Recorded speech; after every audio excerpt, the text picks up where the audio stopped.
For our panel today, we're going to be speaking to small business owners and advocates from around the country. William Myers is Vice President of Business Development at Denison Development Alliance in Denison, Texas. His e-commerce accelerator incentive grant program has been helping spur economic development in the state, and you can read about it in part in The Hill, which I'll get into in a moment. Midgi Moore is the owner and chief eating officer, that's such a cool title, of Juneau Food Tours and Taste Alaska. She developed a subscription box service, Taste Alaska. Right after this, I'm going to go order one, but as a response to the pandemic, which crushed the tourism industry. And last but not least, we have Joanna Segoviano, a millennial businesswoman and owner of Viano, a home staging company based in California. My friends watch a lot of TV. I never get a chance, but they're obsessed with home stagers. It's really great to have all of you on. William, I want to just start with you. I'm going to get to our great entrepreneurs in a moment. But because I got a lot of the ideas that we have for this from my friend Aman Bhutani. And Aman happens to be CEO of a firm called GoDaddy, which is the largest internet registrar, but they have a whole lot of suites of things. And he's the one who educated me about ventures and micro businesses. And don't get lost in just the nomenclature about so-called small businesses. They come in a lot of varieties. But he talked about you, and he talked about what you folks have done in incubating these businesses. So I'd love you to give just a snapshot of what you've achieved in Denison and how a partnership between, what the local officials are doing and, very entrepreneurial, creative people in a time of crisis is actually moving the needle. Yes, sir. It's a pleasure to be here, Steve. Early on, the first month of COVID, we were reeling, trying to figure out how we could be of value and service to our local businesses that were reeling. And we started doing research, and actually this is a connection of Main Street organization with local businesses and the Economic Development Corporation. And all that communication led to the GoDaddy Venture Forward information regarding the impact that highly active ventures have on a community and the increase in median income. We took that information to the mayor, and the mayor said, make that happen. And so we created an e-commerce accelerator grant. It's not ironic that the first 10 that applied were all downtown because they were part of our Main Street program, and they were informed, they were engaged. They plugged in. Some of them got together and even filled out the application together, and we were off and running. Well, it's a fascinating story, and I should tell people, if you're interested, you can go to GoDaddy.com/venture forward and read about some of this. And Denison is also appears in the pages of The Hill and what it's done. But let me jump to Midgi, because I'm hungry. I'm hungry by what you've done. But I want to give people a sense. I'm laughing, and I'm so happy that you're well. I know a lot of people have not done well, but I just want to give people a sense of the crushing reality you faced when COVID shut down tourism to Juneau, Alaska. Well, I tell you, it's been pretty dramatic. It's been almost a year. This time last year, I was looking at a 200% increase in sales over 2019. I was going to pay off all my debt and actually bring on full-time employees instead of seasonal employees. And that all came to a screeching halt in mid-March.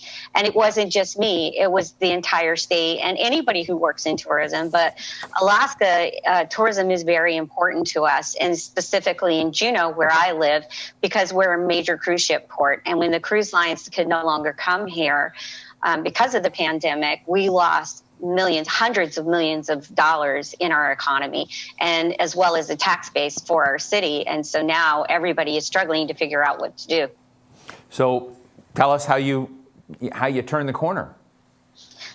So what I did. To be perfectly honest, I love being an entrepreneur. I was born to be an entrepreneur. And the thing that I did not want was to have to go work for the state or the city or a government job. I wanted to create jobs. I wanted to create a positive impact on my economy.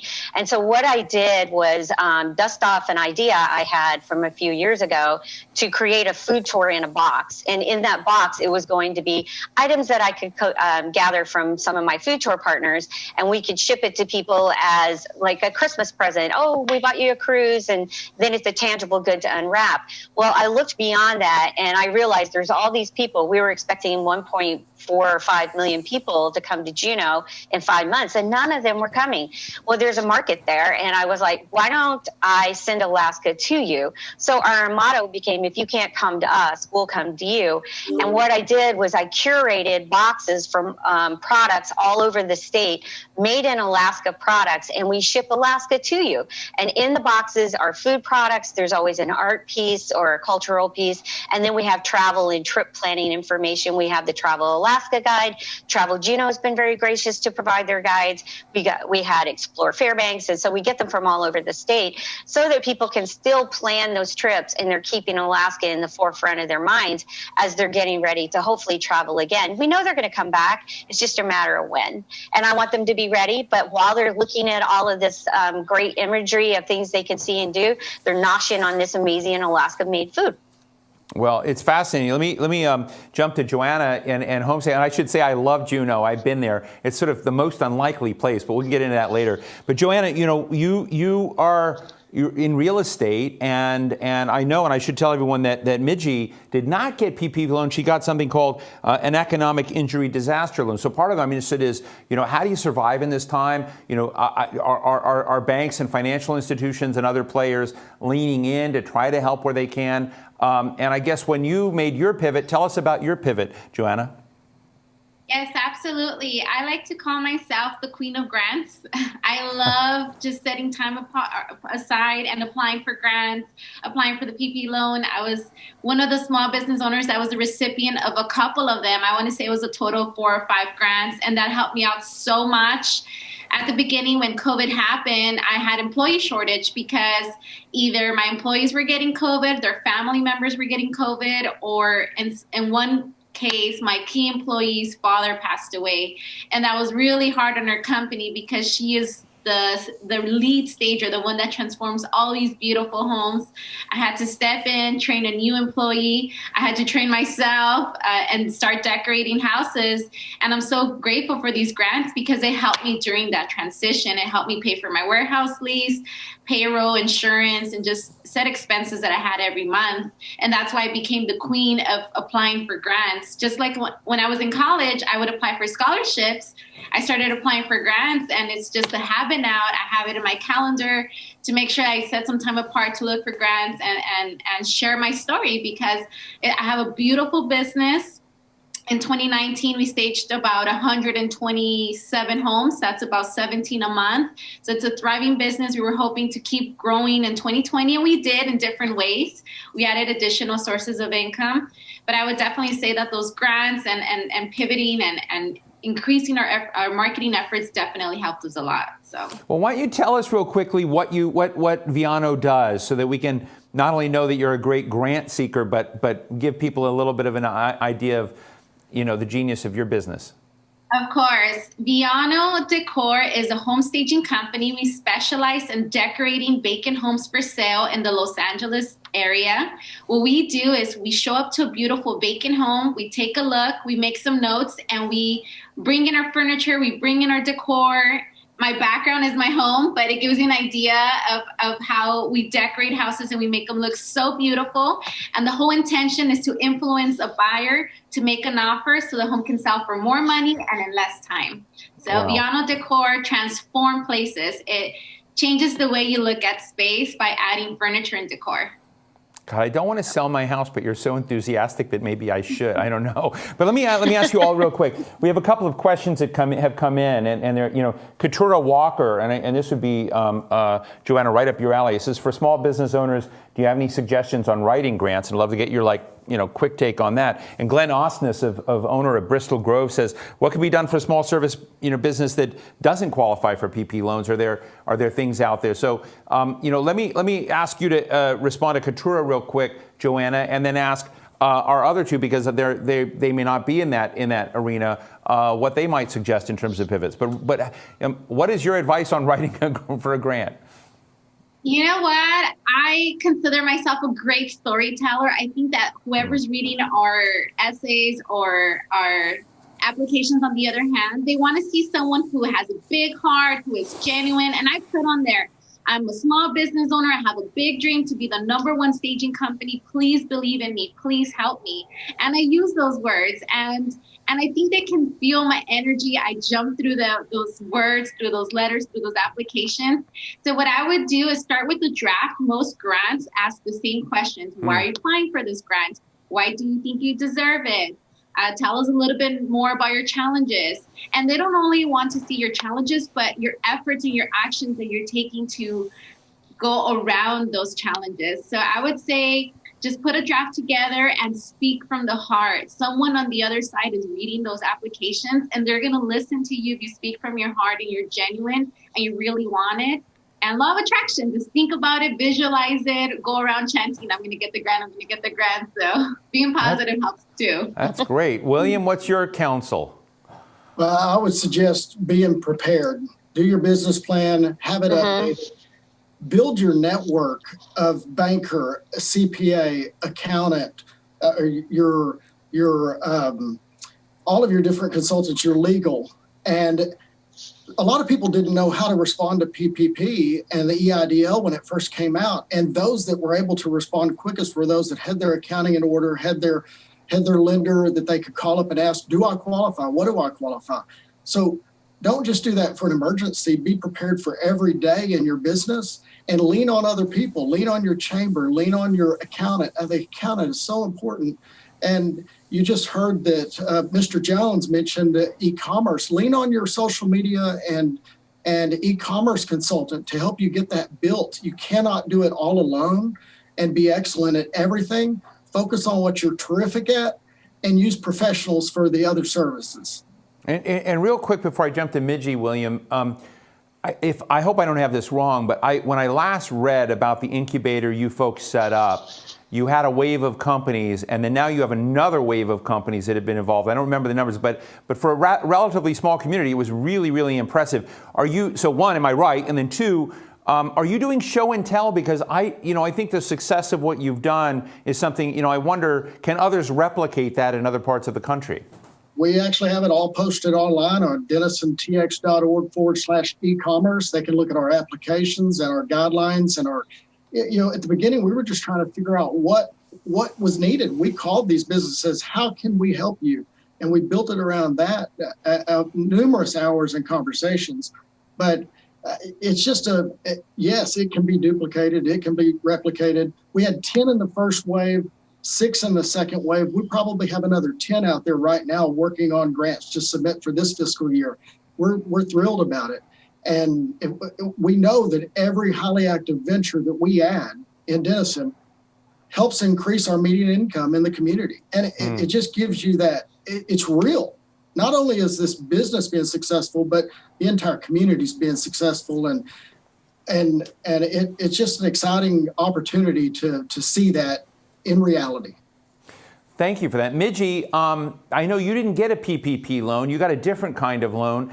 But as you kind of look at that terrain and responding to the questions we had, what's the counsel you would give? And I know I've been reading, I'm going to go to Juneau and we're going to meet up. I hope you'll let me in the town. But I know that you're president of I'll feed you. Yeah, you're president of the Downtown Business Association. So you're not only doing your own thing, but you're actually helping to provide counsel for others. So, what are the stories, as you hear these same things? Hey, what if I don't qualify for a PPP? Are there options? Or when you're actually writing grants, what are some of the tips that you give people? So one of the things I do tell people is that don't be afraid to apply. The worst they can say is no. So apply for everything. But I will echo William. Have your information ready. Get your get with your CPA. One of the things that my husband is also in tourism. He owns a charter boat company. We have a CPA, and we made our CPA get our 2019 stuff in order right away, because normally we take a little time, but we were like, we cannot afford to wait, because everybody wanted to know, what did we make in 2019? Because we are not making that in 2020, and they want to see the difference. And so as president of our Downtown Business Association, one of the very first things we did was coordinate webinars and information opportunities to get that information out to all of our members in the association, all the small businesses, so that they could start applying. When the EIDL first came out, it was a little complicated. The SBA website I don't think they really realized that they would get millions and millions of applications in a day. And so the site crashed, but they fixed it, and then they made it much easier to apply. And so in the second wave, more people were able to get funding. That loan has definitely helped me significantly, because I usually feed thousands of people on my tours during the summer. In 2020, I fed 24 people as guests on my tours. And the boxes made the big difference. That also helped me pivot and create an entire new revenue stream that is now year round, which is much, really exciting and much more encouraging. I was going to ask you that just as we close up, and I love this conversation. I always love people doing real things. And we got Senator Ben Cardin in the wings. He's actually my senator. I have a home in Chestertown, Maryland. I talk to a lot of small business owners and, folks that are, farming oysters, and they're doing what you're doing. They're now sending their oysters from Orchard Point Oysters, all over the country in cold storage, which they weren't doing before. So my question, just real quick, to our two business divas, if I may say that, divas in my world is a very good thing. But I guess my question to you really fast is, I am a diva. When we go back to so-called normal, are you still going to continue to do the things you've learned to do? Just real fast, Midgi? Oh, absolutely. Yeah, absolutely. Yeah, I've always been looking for a year-round revenue stream, but I've since opened up a retail store. It will be a stop on my tours when I'm able to resume tours. I'll be able to bring in employees instead of being tour guides, or as we call them, culinary hosts. They will be working in the store with me. They help me in the fulfillment center, packing and sending the boxes. So yes, I will absolutely keep doing what I'm doing, because I've been able to help businesses all across the state get some of their products off the shelves and in customer hands. And that's what I wanted to do. Well, it's great. Joanna, let me get you. Will you continue to kind of do the things you're doing that you've learned during the COVID period? Absolutely. One of the different things that we're doing now is, instead of just staging vacant homes for sale, we're now staging homes for homeowners. Right. We're staging homes for restaurants, dentistries, dental offices. I just helped my chiropractor revamp her office. It looks amazing. So we are definitely now expanding our services to other small businesses, restaurants, homeowners, and it's just something we're going to carry on past. I don't know, maybe the Denison Development Alliance office needs your help. Yes. Yes. Well, William, any quick last thoughts, final thoughts on, are we going to ever go back to an analog world that makes sense? Or are you going to continue in this line of e-commerce because of all the doors it has opened? We're definitely going back, continue with e-commerce. I want to mention, we've got to expand broadband access. You say you can do e-commerce from anywhere, but if you don't have broadband, it's difficult. The National Association of Counties has a broadband task force looking at this across the country. Communities can go to connectednation.org and see what their local broadband access is. Go check that out and call your elected officials and let them know if you're having problems with low speeds. It's amazing who is dealing with 10 megs per second still.